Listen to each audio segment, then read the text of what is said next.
Let me tell you something that will change your perspective forever.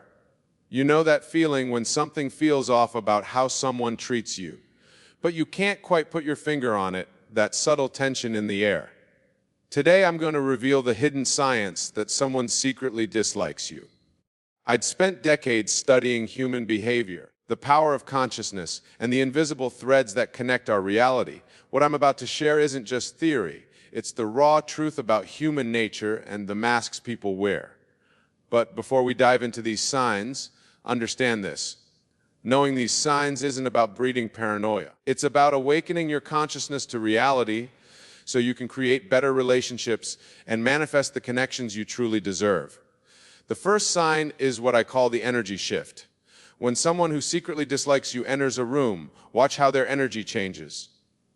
Their shoulders might tense slightly, their smile might not reach their eyes, or they might suddenly become overly nice, almost artificially so. This isn't coincidence, it's their consciousness revealing what their words try to hide. You see, in my years of observation, I've noticed that people cannot hide their true vibration. The law of consciousness states that what's inside must manifest outside. When someone harbors negative feelings toward you, their energy field disrupts the natural flow between you both. Let me tell you about the second sign, the subtle art of exclusion. This person might forget to include you in group conversations, or they might consistently interrupt you when you speak. They'll make it seem accidental, but remember, there are no accidents in the universe of consciousness. Think about this deeply for a moment. Have you noticed how some people always seem to have an excuse for why they couldn't respond to your message, yet they're instantly responsive to others? This isn't random, it's a deliberate pattern cloaked in casualness. The third sign lies in their body language. When someone secretly dislikes you, their body tells the truth, their words won't. They might point their feet away from you while talking, cross their arms when you speak, or maintain minimal eye contact. These aren't just random movements. They're physical manifestations of their inner state. I've observed countless interactions where people claim to be friends while their bodies scream disagreement. Your consciousness picks up on these subtle cues before your rational mind does. That's why you often feel something's wrong before you can explain why. The fourth sign is what I call the comparison game. Someone who secretly dislikes you will often make subtle comparisons that put you in a less favorable light. They might praise others specifically for qualities they know you're working on, or they might highlight their own achievements in areas where you've faced challenges. But here's what's crucial to understand. These signs aren't about them. They're reflections of your own consciousness manifesting in your reality. When you understand this, you gain the power to change these dynamics completely. The fifth sign lies in their reactions to your success. Watch careful when you share good news. Someone who secretly dislikes you will have a millisecond reaction, a tiny flinch, a slight tightening of their smile, or a quick look away before they compose themselves to offer congratulations. The sixth sign manifests in how they discuss you with others. Someone harboring hidden dislike will often use subtle, passive, aggressive comments. They might say things like, "You're so brave to wear that," or "It's impressive how you don't care what others think." These backhanded compliments are daggers wrapped in velvet. Now let me reveal the seventh sign, something I've observed through years of studying human behavior. Notice how they handle your vulnerabilities. When you share personal struggles, do they offer genuine support, or do they file away this information, later using it as ammunition in subtle ways? But here's where it gets interesting. These signs are merely the surface of a deeper truth. Your reality is a perfect reflection of your consciousness. If you're consistently attracting people who secretly dislike you, it's time to examine your inner world. Think about this. How often do you fully accept yourself? The treatment you receive from others is often a mirror of your self-concept. When you truly understand this principle, you'll see these signs not as obstacles, but as opportunities for transformation. I've watched countless individuals transform their relationships by shifting their inner state. When you operate from a place of complete self-acceptance, these signs either disappear or lose their power over you. Let me share a profound truth about human nature. People who harbor secret dislike often feel threatened by your potential. They sense your power, your capability to achieve greatness, and it triggers their own insecurities. Under this, every person who secretly dislikes you is actually offering you valuable information about yourself. They're showing you where you might be dimming your light to make others comfortable. The real question isn't just about identifying these signs. It's about understanding what to do with this knowledge. When you recognize these patterns, you have two choices: react from ego or respond from consciousness. Your power lies in your response. When you encounter someone displaying these signs, remember their behavior says more about their inner world than it does about you. Their dislike is often a projection of their own unresolved issues. Let me tell you about the transformation that occurs when you truly grasp this concept. You'll stop seeking approval from those who withhold it. You'll stop trying to convince others of your worth. Instead, you'll stand firmly in your own power. Consider how often you've sensed someone's dislike but doubted your intuition. That doubt isn't serving you. It's your inner knowing, that subtle voice whispering that something isn't right. That's your consciousness communicating vital information. I've observed a fascinating pattern in human behavior. The eighth hidden sign, yes, there's more than 7, is what I call selective memory. Notice how these individuals conveniently forget your contributions but remember your mistakes. This isn't coincidence. It's a manifestation of their inner resistance to your energy. But here's where most people get it wrong. They focus on changing the other person's behavior or proving their worth. This is a trap. The real power lies in understanding that every external reaction is a reflection of your inner state. Let me share something profound about energy and intention. When someone harbors hidden dislike, they're actually sending you negative energy wrapped in a smile. Your body knows this. That's why you feel drained after interacting with them, even when nothing overtly negative happened. Think about the last time you felt this way, that heaviness in your chest, that slight tension in your shoulders. Your body was telling you what their words weren't. This is your internal guidance system at work. The 9th sign. Because yes, there are even more, manifests in their timing. Watch how they choose moments when you're vulnerable, celebrating to subtly undermine you. These moments might bring up your past failures right before an important presentation, or diminish your achievements right when you're feeling proud. But here's the crucial understanding. These moments are actually gifts. They're opportunities to strengthen your self-concept, to practice standing firmly in your truth, regardless of external validation. I've witnessed countless transformations when people grasp this truth. When you stop seeking approval from those who are committed to misunderstanding you, you reclaim your power. Your energy shifts, and suddenly these signs of dislike have no hold over you. Consider this deeper truth. Every person who displays these signs is actually playing a role in your spiritual growth. They're showing you where you still seek external validation, where you might be giving your power away. Let me share something about the 10th sign, their inconsistency. One day they're overly friendly, the next they're cold. This hot and cold behavior isn't random. It's a calculated attempt to keep you off balance, to maintain control through unpredictability. Let me take you deeper into understanding these complex human dynamics. The 11th sign manifests in what I call the echo effect. Notice how these individuals often echo your words back to you, but with a subtle twist that changes their meaning entirely. This is a sophisticated form of manipulation. I've observed something fascinating about human nature. When someone harbors hidden dislike, they often become hyper-aware of your presence. They might track your movements in a room while pretending not to notice you. This heightened awareness stems from their own internal conflict. Consider how these people handle your boundaries. The 12th sign appears when they consistently push against your limits while maintaining plausible deniability. They'll say things like, "I was just joking," or "you're being too sensitive" when you express discomfort. But here's where it gets interesting. Their resistance to your boundaries is actually information about where you need to strengthen your own energetic field. Every time they push against your limits, they're showing you where you need to reinforce your self-worth. Let me share something profound about energy alignment. When someone secretly dislikes you, they create what I call energy leaks in your field. You might find yourself thinking about their behavior, replaying interactions, trying to understand why they act the way they do.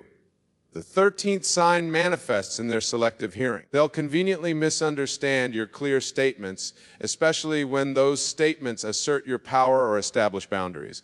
This is an accident. It's resistance to your truth. I think about the last time you felt emotionally exhausted after an interaction. That fatigue isn't just physical. It's your energy field responding to their hidden negativity. Your body is more intelligent than you realize. It recognizes truth before your mind does. I've witnessed the 14th sign countless times, the way these individuals use silence as a weapon. They might withhold acknowledgement when you enter a room, delay responses to direct questions, or create uncomfortable pauses in conversation.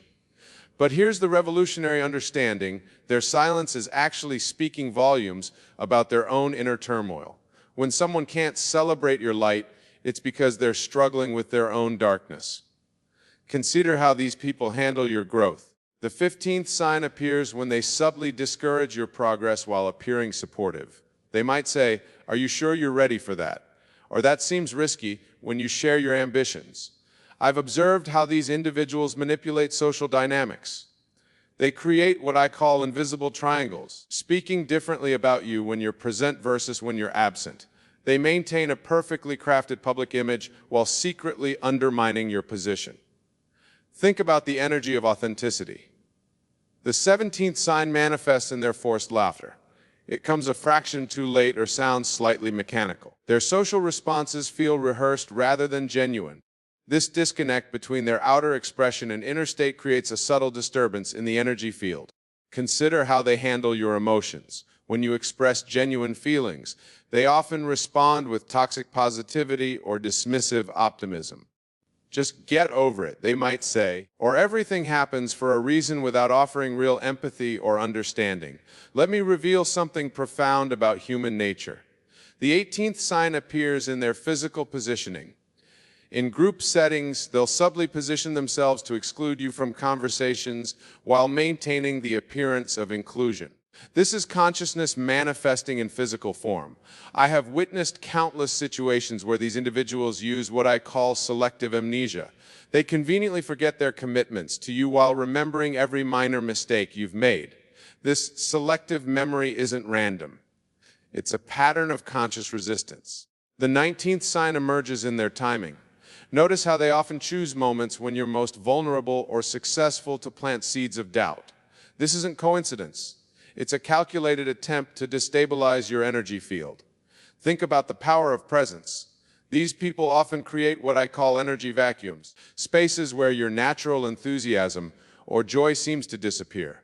You might enter a room feeling confident, only to feel your energy drain in their presence. Let me share something about the 20th sign, their use of information.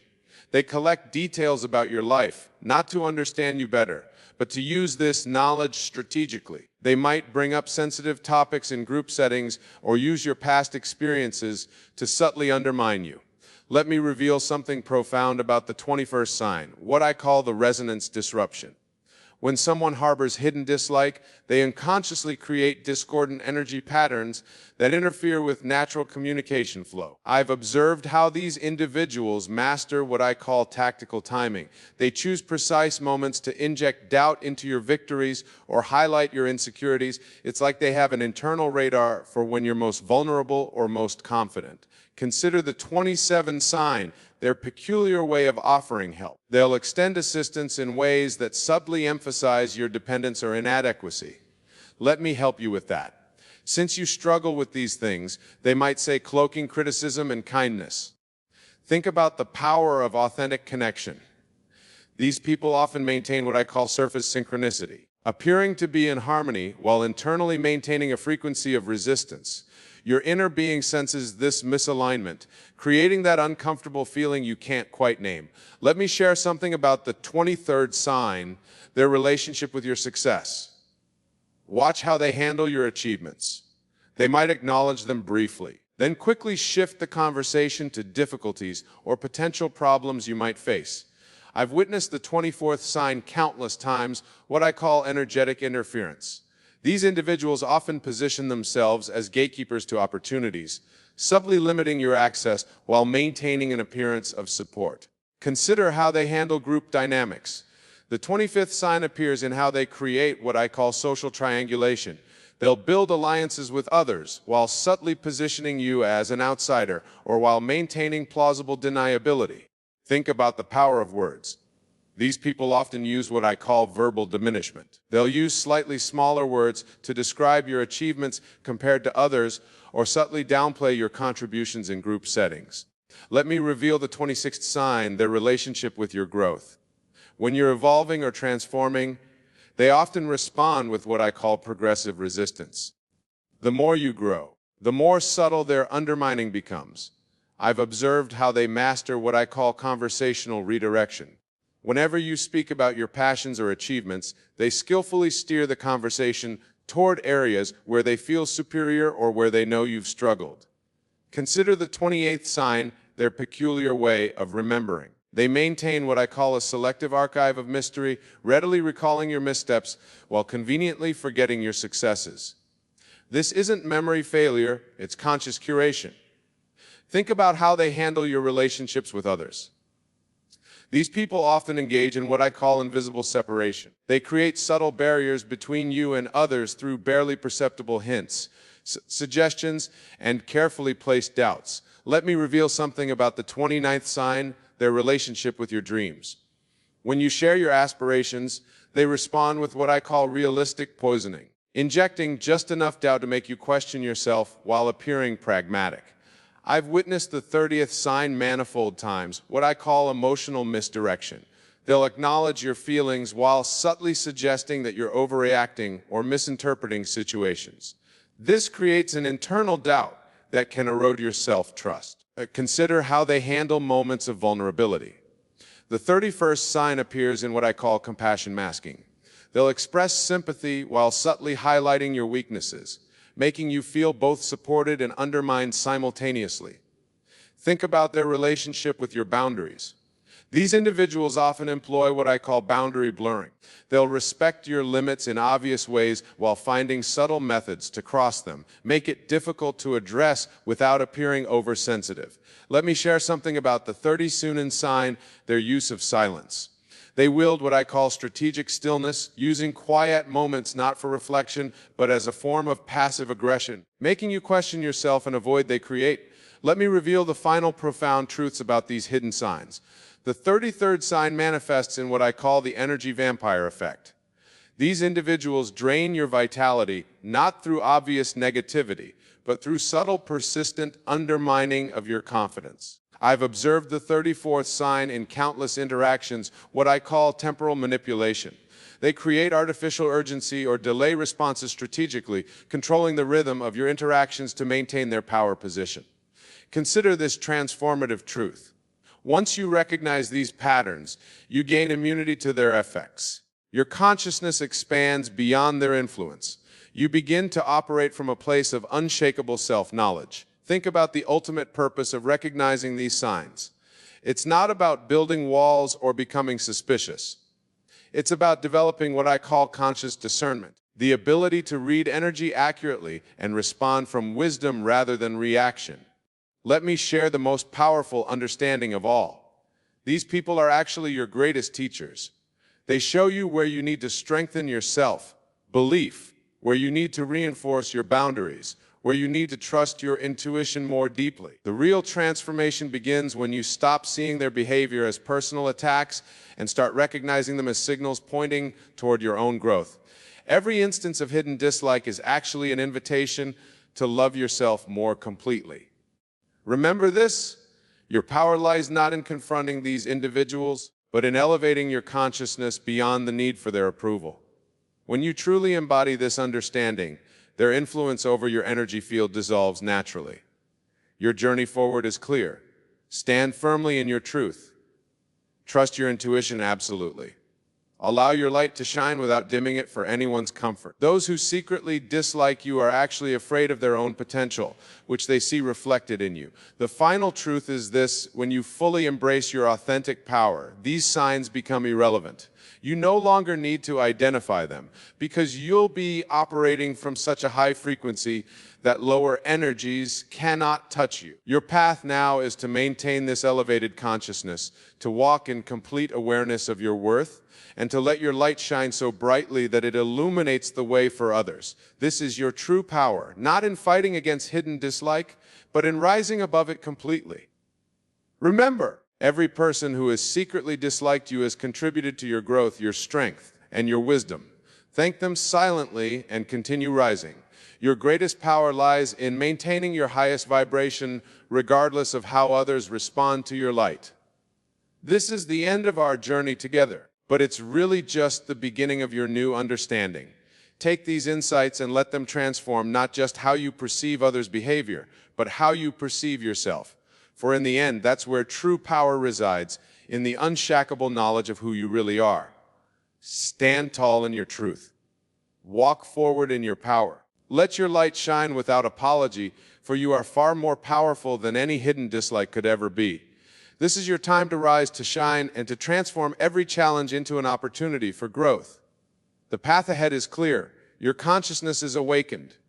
Your power is activated. Now go forth and create the reality you deserve, and knowing that you have everything you need within you to succeed beyond your wildest dreams. Do not share these 7 things with anyone in 2025. Let me tell you something about life, about protecting what's sacred, and understand the power of keeping things private. We're at a time where people feel the need to share everything. Every thought, every plan, every feeling, social media, casual talks, even close relationships.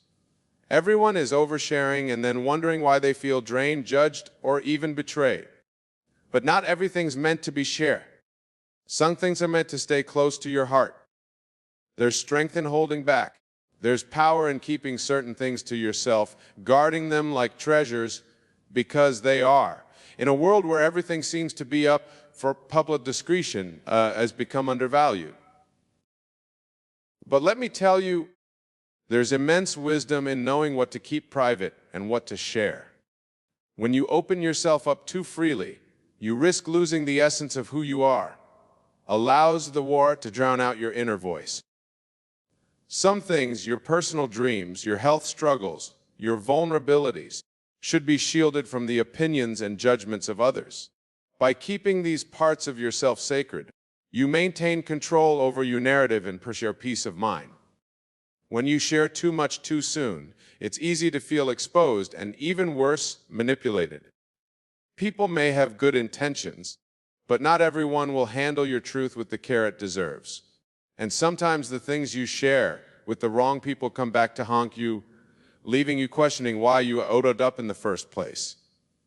So in 2025, I encourage you to choose wisely, guard what's valuable, protect your inner world, and allow your true self to be shared only with those who have earned the right to see it. Keep your power, your integrity, and your peace intact, because not everything needs to be revealed. Some of the most profound and important aspects of your life are meant to be kept close, to be nurtured in silence until the time is right. Don't share your future proof. You're secretive. It's about keeping your journey sacred. Your goals are personal, and not everyone will understand your vision or cheer for you. Some people may mock you, misunderstand you, or even hope for your failure. That's just the truth. When you share your plans too early, you give others a chance to plant seeds of doubt. They'll ask, "Are you sure that'll work? Do you really think you can do it?" Even if you're confident, those doubts can grow and slow you down. But when you keep your plans private, you're protecting your dreams. You're giving them the space to grow without interference. Let your actions speak for themselves. Share your success when the work is done, when your foundation is strong and the results speak for themselves, not for validation, but because the work is undeniable. This goes beyond future plans. It's about protecting your personal details, your family struggles, and the secrets others have trusted you with. Your financial details, for example, are personal. In the wrong hands, that information could be misused. Someone might your success, take advantage of your generosity, or even judge you unfairly. Keep it to yourself. Family struggles are another thing to guard. Every family has its challenges, but sharing those issues with outsiders weakens the bond holds you together. Involve them in your family or with a professional who can truly help. Protect those relationships, they're precious and secrets.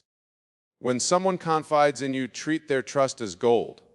Don't break it for attention or gossip. Trust is hard to build, easy to lose, and nearly impossible to restore once it's broken. Even your good deeds don't need to be broadcast. True kindness doesn't seek recognition. Let your actions speak for themselves. That's where the real value lies. Your health is another personal matter. Not everyone needs to know what you're going through. Share with those who care, those who can help, and those in your inner circle. The world isn't your diary, and public opinions on something so personal often do more harm than good. Finally, don't share your weaknesses or fears with just anyone. Not to give way. Sharing them with the wrong people gives them power over you, and not everyone will use that power to help. Some will use it to hurt. Be wise. Keep some things to yourself. Guard your peace. Protect your treasures, because sometimes we don't share is as important as what you do. Don't share family issues either. Your family is your foundation, your safe space. Sharing what happens inside your family weakens that safety.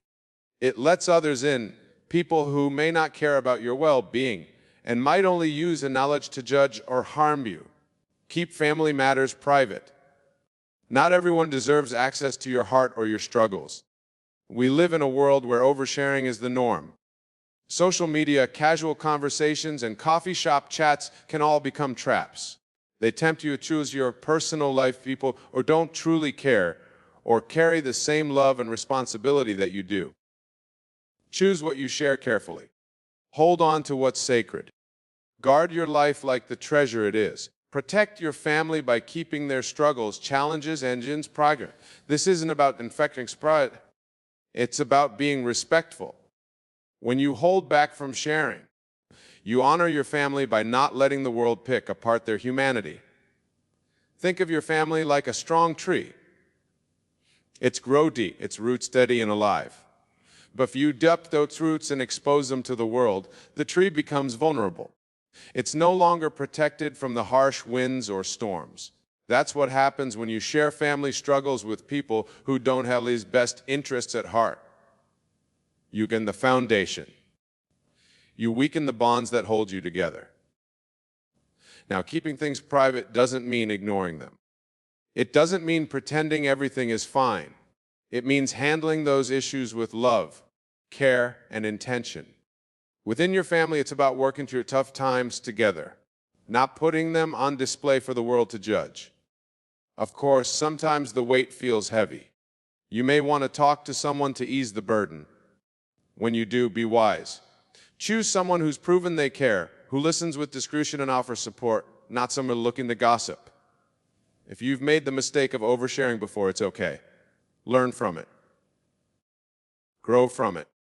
Decide today that you won't let your family's struggles become entertainment for others. Don't let your vulnerabilities become weapons in someone else's hands. Family is just about blood.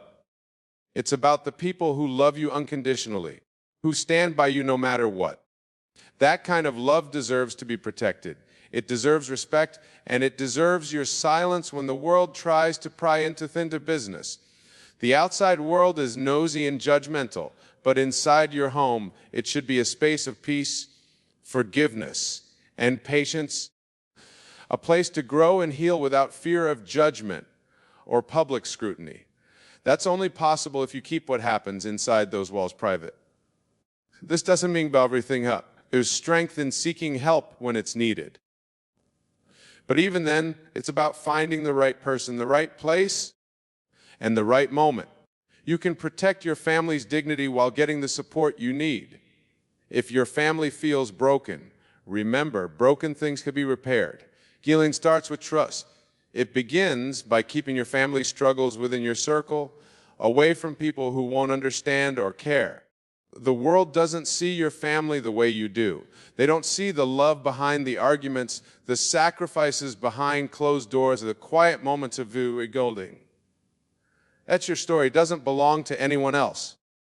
Protect it, guard it like the treasure it is, imperfect, messy, but precious.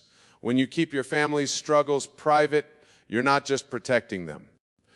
You're showing them that they matter. You're saying your pain, flaws, and humanity are worth safeguarding. And when you start treating your family like the treasure it is, things change. You stop seeing only mistakes and start seeing potential. You stop focusing on what's wrong and start building on what's right. So don't share family issues with just anyone. Keep them people who live them with you, who care about the outcome, not the drama. That's how you honor your family. That's how you build a foundation that stands strong no matter how hard life storms hit. Honor your family by respecting their struggles. Keep their pain private. When you do, you create a safe space where love can grow, trust can deepen, and healing can take place. That, my friends, is the foundation of a strong and unshakable family. Now let's talk about secrets. When someone shares their fears, dreams, or they are trusting you with a piece of their heart, that trust is sacred, not given lightly. You have a responsibility to protect it. Think about it. When someone opens up to you, they're showing vulnerability. They're letting you see their true self. They believe you'll treat their words with care. But what happens if you break trust? Trust is like glass, beautiful but fragile. Once broken, it's never the same. Even if you try to repair it, the cracks remain. And those cracks remind us of what's been lost. People carry battles you may never see, burdens they rarely share. When they confide, you're not looking for loyalty or betrayal. They're looking for understanding, safety, and someone who will simply listen. When you're trusted with someone's secret, you become a guardian. Not a gossip, not a storyteller, a guardian. And guardians protect what's entrusted to them. Overshare is everywhere. But the things shared in confidence are not for the world. They're not for attention or drama. They're meant only for you because someone believed you were trustworthy. Keeping a secret safe strengthens bonds and deepens relationships. It makes you the kind of person others can rely on. And that's powerful. That's respect. But if you break that trust, you lose more than just someone's confidence. You lose respect, credibility, and a part of your own integrity. Integrity isn't about what you do when everyone is watching. It's about who you are when no one's looking.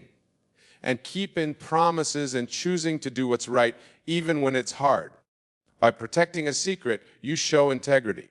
You honor the trust someone placed in you. You become someone worth relying on. Yes, keeping a secret can feel heavy at times. But that weight isn't a privilege. It means someone saw strength in you and believed you could carry it. That's a gift. Think about your relationships, whether with family, friends, or colleagues. They're all built on trust. Not wealth or status, but trust. And when you protect someone's secret, you strengthen the foundation. The temptation to share might be strong. You might think it's just one person. It won't hurt. But how would you feel if your deepest fears or most personal stories were passed around? Would you ever trust that person again? Life keeps one of them. It's not always easy, but it's always worth it. Choosing to honor someone's trust isn't just about them. It's about who you are and the person you want to be. When you choose to protect someone's trust, you're choosing to be your best self. The drama and the temptation to betray. You're choosing to stand for something meaningful. And let me tell you, there's no better feeling than knowing you did right by someone. Knowing you were their safe place, their confidant, their protector. That's the kind of legacy worth leaving behind. Not a legacy of broken trust, betrayal, or empty words, but one built on loyalty, respect, and honor. So the next time someone trusts you with a secret, remember this. It's not just words, it's a piece of them. A legacy where people remember you not for the things you said or the things you did to get ahead, but for the way you made them feel safe, valued, and understood. Guard it fiercely, because when you protect their trust, you're also protecting your own integrity, character, and soul. And that is priceless. That's Kans UOD. A person whose word is unshakable, whose integrity is unwavering. Now I want you to think about this. When you protect someone's secret, you're not just protecting them, you're protecting your own character. You're showing the world that you can be trusted, that your actions match your words. And in a world where trust can be so easily broken, that's something rare and valuable. It takes courage to keep someone's secret, especially when the temptation to share it is so strong. But I promise you, the strength to protect that trust will pay off in ways you can't even imagine. So when someone entrusts you with their most vulnerable moments, don't take it lightly. Recognize the responsibility that comes with it. Hold it close. Protect it fiercely. And in doing so, you protect not just their heart or your own character and your place in this world. Because in the end, the true value of our relationships isn't in what we gain, but in what we give. And when you give someone the gift of your trust, you're offering them something more precious than anything money can buy. You're offering your respect, loyalty, and your word. And that, my friends, is priceless. Now about sharing health concerns. I'm not saying you should bottle everything up, but hear me out. Your health is your business. Your body, your mind, your spirit. When you face challenges, the world doesn't need every detail. Keep that power for yourself. When you share too much too quickly, you open yourself up to opinions. And let's be honest, not all opinions are helpful. Some people may mean well, but others they'll cast doubt or tell you not strong in health. That kind of noise doesn't help. What you need is focus. You need faith, determination, and the right kind of support. Turn to professionals, to God, to prayer, to whatever gives you strength. That's where you'll find clarity and solutions. Not in the chatter of the noise of opinions from people who've never walked in your shoes. There will be days when it feels impossible, when the pain or uncertainty feels overwhelming. But those moments don't define you. What defines you is how you rise in the face of it. Don't let the world dictate control. Your health journey isn't just about your body. It's about your mind and soul. It's about how you choose to carry yourself, even when the weight feels unbearable. Carry yourself with grace, strength, and dignity. You don't need to announce your battles to prove your worth. The world doesn't need to see your scars to know you're a fighter. Keep that fight within you. Let it burn quietly but fiercely. When you come out on the other side, and you won't just be healed. You'll be transformed. So keep it close and moving forward. And about sharing your weaknesses and fears, be cautious. Not everyone in your circle is rooting for you. Some people wait for the moment you let your guard down, only to use it against you. It's harsh, but it's reality. There are always those who will take your vulnerabilities and turn them into weapons. So why hand them the tools to hurt you? Why give anyone the chance to shake your confidence or self-belief? I'm not saying you should suppress your emotions or pretend everything's fine when it's down low. I've been knocked down, faced failures, doubts, and fears.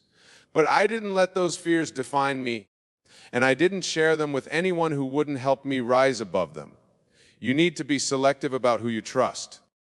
Share your struggles, but only with the right people, the ones who will lift you up, empower you, and encourage you to keep going when things get tough. You can't share your heart with everyone. Not everyone plays by the same rules, and not everyone has your best interests at heart. So choose carefully, protect your vulnerabilities, and wholly open up to those who truly deserve to hold that trust. And here's the truth. Your journey is yours alone. There will always be people who doubt you, people who criticize, and people who want to see you fail. But none of that matters unless you allow it to. You get to decide how you respond to the world. You get to decide how much space you give to the negativity, the doubts, and the fear. The power lies in your hands, and every challenge you face is just another opportunity to prove to yourself what you're made of. So when the world tries to pull you down, when the weight feels unbearable, remember that every ounce of strength you need is already inside of you. The resilience, the courage, the will to keep going. It's all there, waiting for you to tap into it. You don't need permission from anyone to rise. You don't need validation or approval. Your worth is not determined by what others say or think. It's determined by how you rise when things get tough, by how you carry yourself when no one is watching, by how you choose to fight even when the odds are stacked against you. Life will push you that you are not defined by your circumstances. You are defined by how you overcome them. So stay focused, stay strong, and stay true to yourself. You are capable of more than you realize, and with every step forward, you'll prove to yourself just how powerful you truly are. We've all had moments when we felt and the war seemed to close in, and our fears felt overwhelming, when doubt creeps in and tries to pull us down. It's okay to feel that way. It's okay to be scared. It's okay to have doubts. But remember, you can't let those fears control you. You can't, and we all have flaws. But it's how we handle them that matters. You've got to stand up, face your fear, and keep moving forward, no matter how tough it gets. You need to build yourself from within because no one else is going to do it for you. No one else is going to fight your battles for you. You have to be your own champion. And let me remind you, strength isn't just about the muscles you build or the battles you win in the outside world. True strength comes from the resilience you show when no one else is watching. It comes from facing the hardest days, the ones that break you down and still choosing to rise. It comes from knowing that you have the power to shape your own destiny, regardless of the obstacles in your path. The world may try to tell you they're weak because of struggles, but that's a lie. Your struggles are not your identity. They are simply stepping stones that prepare you for greatness. Every time you get knocked down, every time you face something that scares, you are given an opportunity to grow. It's the things you overcome that make you stronger, wiser, and more capable than ever before. So stop worrying about proving anything to anyone else. The only person you need to prove anything to is yourself. Be proud of how far you've come, even after everything.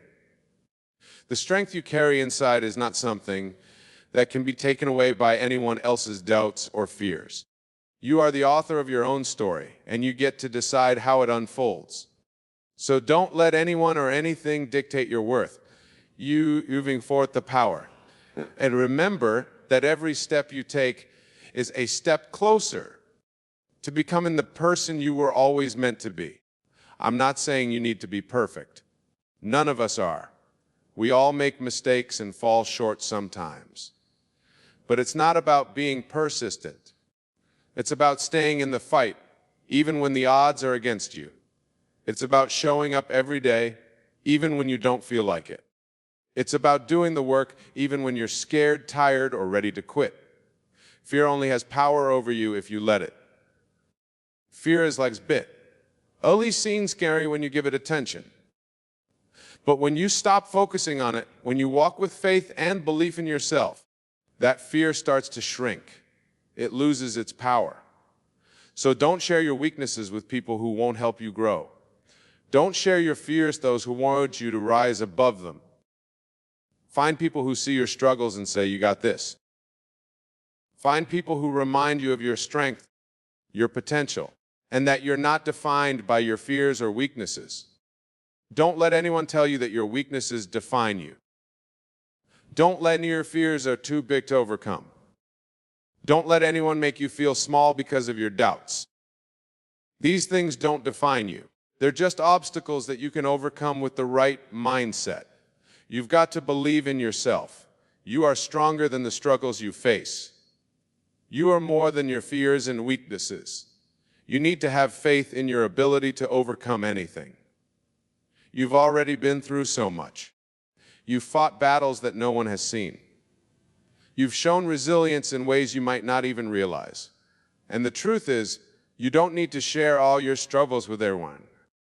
You don't need to show your vulnerabilities to everyone.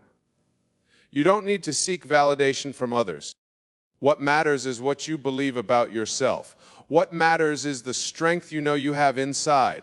What matters is how you rise when lifetime you face a challenge. Every time you feel afraid, Every time you want to give up, you have a choice. You can let it defeat you, or you can let it make you stronger. You can let it push you to be better, to rise higher. It's up to you.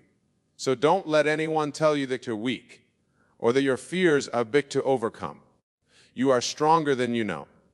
You are capable of more than you think. And remember, you are not defined by your weaknesses or fears. You are defined by how you rise above them. Not everyone is meant to see your journey. Not everyone will understand your fight, and that's okay. Not everyone will believe in you the way you believe in yourself, and that's fine. You don't need everyone's approval. You don't need their validation. Just keep moving forward, keep fighting, and keep believing in your true life. Remember, don't share your weaknesses and fears with just anyone. Protect them. Only share them with people who truly care about you, who will help you grow, and who will lift you up when you're down. Not everyone deserves to see that part of you. Only those who will help you rise deserve that trust. You've got the in yourself. You are stronger than you know, and you can achieve anything you set your mind to. Don't let fear control you. Don't let weaknesses define you. Keep pushing forward and let your strength shine through. As you move forward, remember that every challenge you face is an opportunity to grow. You are not defined by the moments when you struggle, but by the way you rise above them. So hold your head high, keep pushing forward, and trust in the power within you. No matter what comes your way, you have everything you need to overcome it. And as you keep going, you are capable, you are strong, and you are worth every effort it takes to succeed. Keep believing in yourself, because your journey is just beginning. You've got this. It is who you really are when you recognize your true identity as God's own imagination pushed out into this world. Everything I share tonight comes from my own experience and deep understanding of the law that governs all being. Let us begin with the first mistake. And I ask you to listen not just with your physical ears, but with your spiritual understanding, for what I'm about to share transcends mere intellectual comprehension. Mistake number 1, living from memory instead of imagination. The first and perhaps most devastating mistake that kills your confidence is living from memory rather than imagination. You see, my dear friends, memory is dead imagination. It is the shadow of past experiences that you continue to give life to through your attention and growth. Many of you sit here tonight bound by the chains of your past experiences. Every morning you wake up and immediately recall past failures, past embarrassments, past rejections.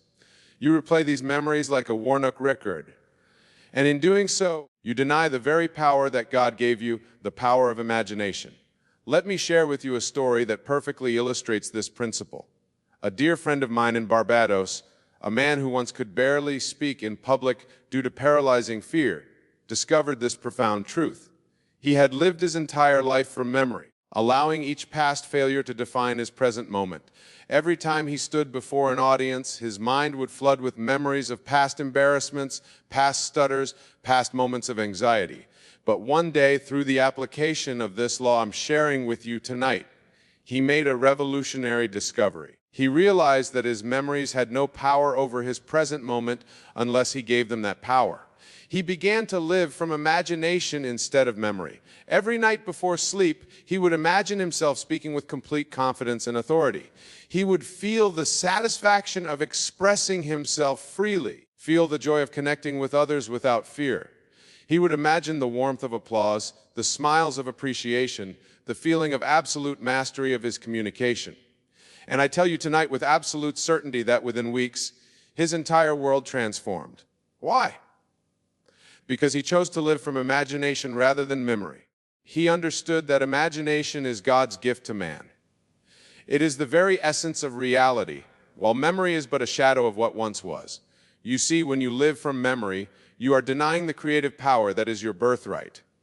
You are choosing to be bound by what was rather than embracing what could be. This is the first and most fundamental mistake that kills your confidence. Mistake number 2, misunderstanding the true nature of confidence. Now, let us move to the second critical mistake, one that keeps countless souls trapped in limitation. Misunderstanding the true nature of confidence. This mistake is so prevalent that it has become accepted as truth in our modern world. You believe confidence is something to be achieved, something to be gained through external accomplishments. You think, when I get that promotion, then I'll be confident. When I lose extra pounds, then I'll feel worthy. When I achieve this goal, then I'll stand tall. My dear friends, this is a complete misunderstanding of the nature of confidence. Confidence is not something you get. It is something you allow. It is your natural state when you recognize who you really are. You are God's own imagination pushed out into this world. How can the imagination of God lack confidence? It is impossible. Let me share with you a profound experience that was shared with me by a young lady in New York. She had accomplished everything society told her would bring confidence: multiple degrees, a prestigious career, financial success, social recognition. Yet she felt hollow inside, constantly seeking the next achievement that would finally make her feel confident. One day she came to me in tears asking why, despite all her accomplishments, she still felt insecure. I shared with her what I'm sharing with you tonight, that she was seeking confidence from the outside, and when it can only flow from the inside out. I taught her to realize that confidence is not the result of what you do. Rather, what you do is the result of the state of consciousness you occupy.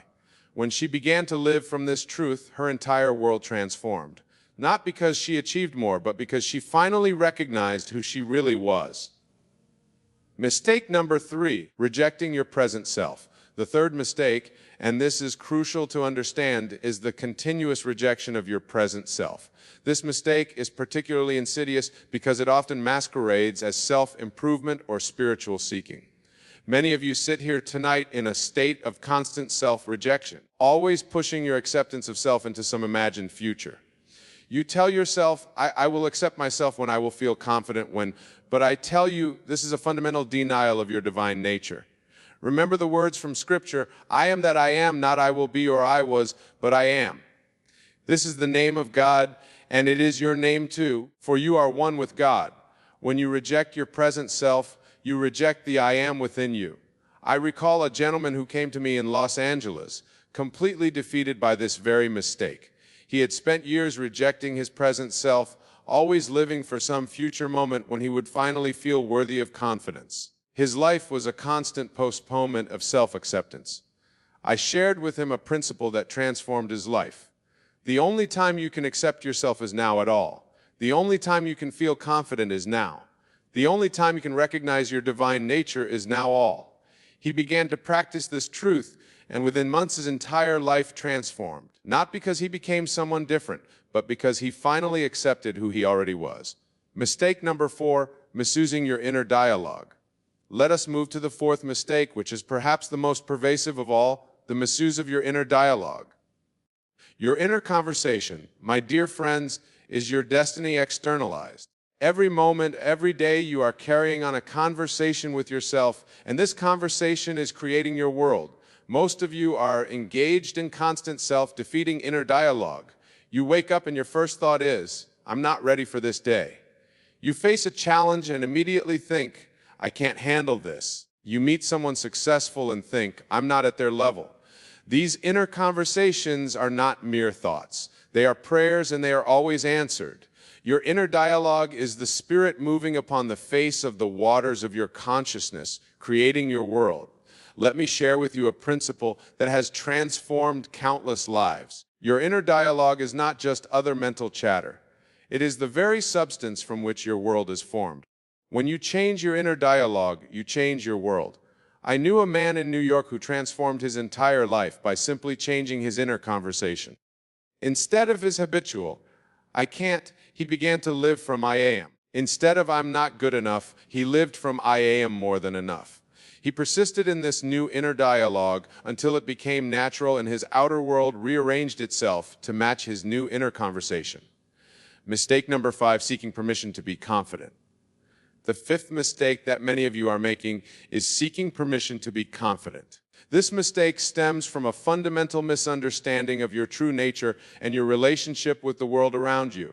You look to others for validation, for permission to stand in your own power. You seek approval from friends, family, colleagues, even strangers, before allowing yourself to feel confident.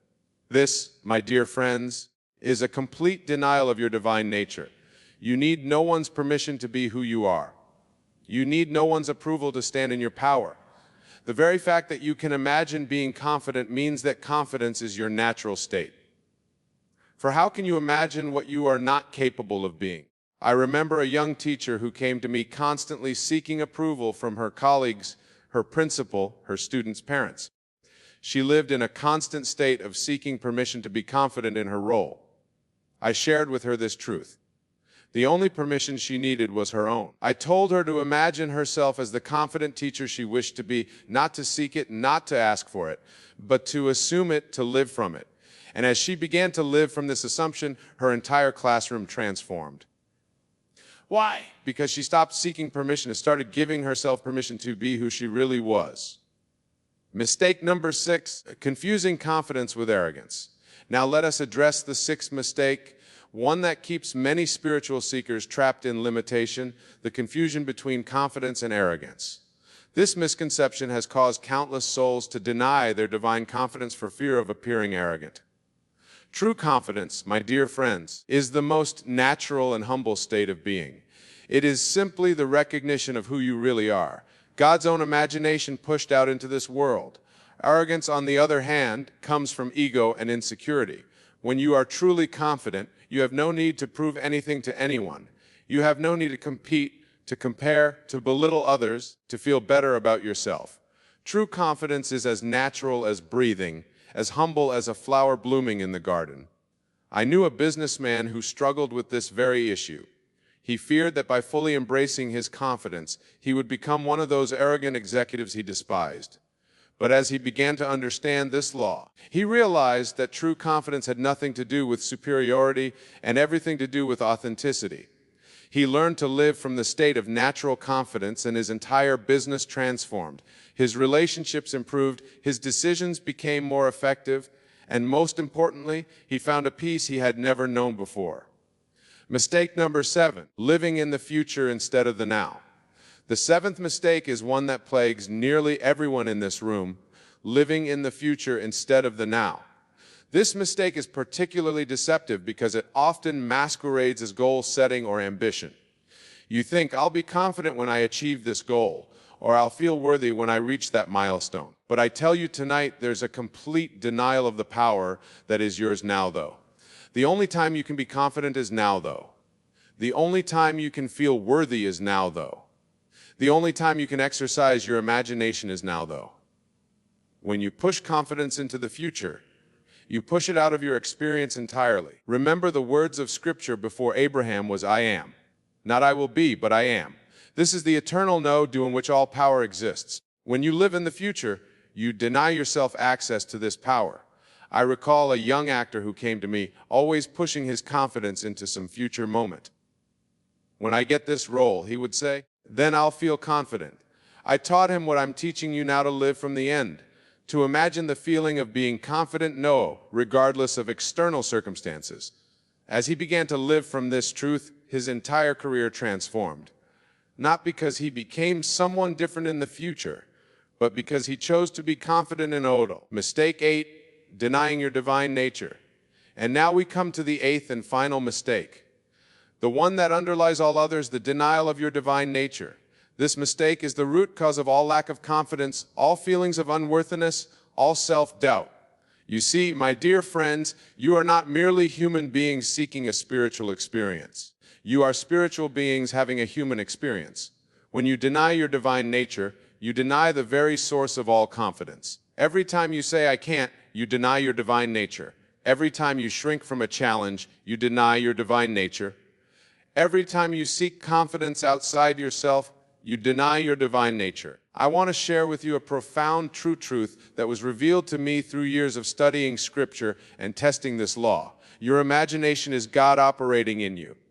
Therefore, when you imagine yourself as confident, you are not engaging in mere positive thinking. You are aligning with your true nature. The solution, living from the end. Now that we have identified these 8 mistakes, what is the solution? The solution, my dear friends, is to live from the end. To imagine the feeling of being confident now, regardless of external circumstances. Every night before you sleep, imagine yourself as the confident being you wish to be. Feel it as real. Feel the satisfaction of expressing yourself freely. Feel the joy of standing in your power. Feel the peace that comes from knowing who you really are. This is not mere visualization of positive thinking. This is the actual substance of things hopeful, the evidence of things not seen. When you imagine with feeling, you are creating reality, the practice of the law. Let me give you a practical application of this law. Tonight, when you go to bed, imagine a scene that implies you are now the confident person you wish to be. Make it a short, simple scene that you can repeat easily. Perhaps it's someone congratulating you on your confidence. Perhaps it's you feeling completely at ease in a situation that used to cause anxiety. Whatever scene you choose, ensure it implies that you are now a confident. Repeat this scene until it feels natural, until it feels more real than your current circumstances. Fall asleep in this feeling. For asleep, your subconscious mind accepts as real what you have impressed upon it. The promise of transformation. I promise you, if you will apply this law, if you will persist in living from the end, your world will transform. For this is not mere positive thinking or psychology. This is the law by which worlds are created. Remember, confidence is not something you get. It is something you allow. It is your natural state when you recognize who you really are. You are God's own imagination pushed out into this world. How can the imagination of God lack confidence? The living proof. Let me share with you one final story that perfectly illustrates this principle. A young woman came to me several years ago, completely lacking in confidence. She had tried everything, self-help books, therapy, workshops, but nothing had worked. I shared with her what I'm sharing with you tonight. I taught her to live from the end, to imagine herself as the confident being she wished to be. Every night before sleep, she would imagine scenes implying she was not confident and self-assured. At first, it felt mechanical, even false, but she persisted. Night after night, she would fall asleep feeling the satisfaction of being confident. And gradually, something remarkable began to happen. Her world began to reshape itself to match her assumption. Opportunities appeared that allowed her to express her newfound confidence. People began to respond to her differently. She found herself speaking up in meetings, sharing her ideas freely, connecting with others effortlessly. Not because she had become someone different, but because she had finally recognized who she really was. The final understanding. My dear friends, I have shared with you tonight the 8 mistakes that are killing your confidence. But more importantly, I have shared with you the solution. The solution is not in doing, but in being, not in achieving, but in assuming, not in becoming, but in recognizing who you already are. Test this law. Apply what I have shared with you tonight. Imagine yourself as the confident being you wish to be. Feel it as real. Live from that assumption. For I tell you with absolute certainty, what you imagine with feeling while in a state into sleep must objectify itself in your world. The promise fulfilled. Let me conclude with this final thought. The transformation you seek is not in the future. It is in your imagination. The confidence you desire is not something to be achieved. It is something to be assumed down. Remember, you are not working towards confidence. You are working from confidence. You are not trying to become confident. You are acknowledging the confidence that is already yours by divine right. Go forth tonight and apply this law, live from the assumption of being confident nowadays. For I tell you truly, the world has no choice but to reshape itself to match your assumption. This is the law. And the law never fails. The world is yourself pushed out. Therefore, as you assume the feeling of confidence, the world must reflect back to you that same confidence. This is not magic or mysticism. This is the law by which all things are created. Remember, my dear friends, that every moment of every day, you are either living from memory or living from imagination. Choose imagination. Choose to live from the end. Choose to recognize your divine nature. For in doing so, you will discover that the confidence you seek has been within you all along, waiting only for your recognition and acceptance. Thank you and good night.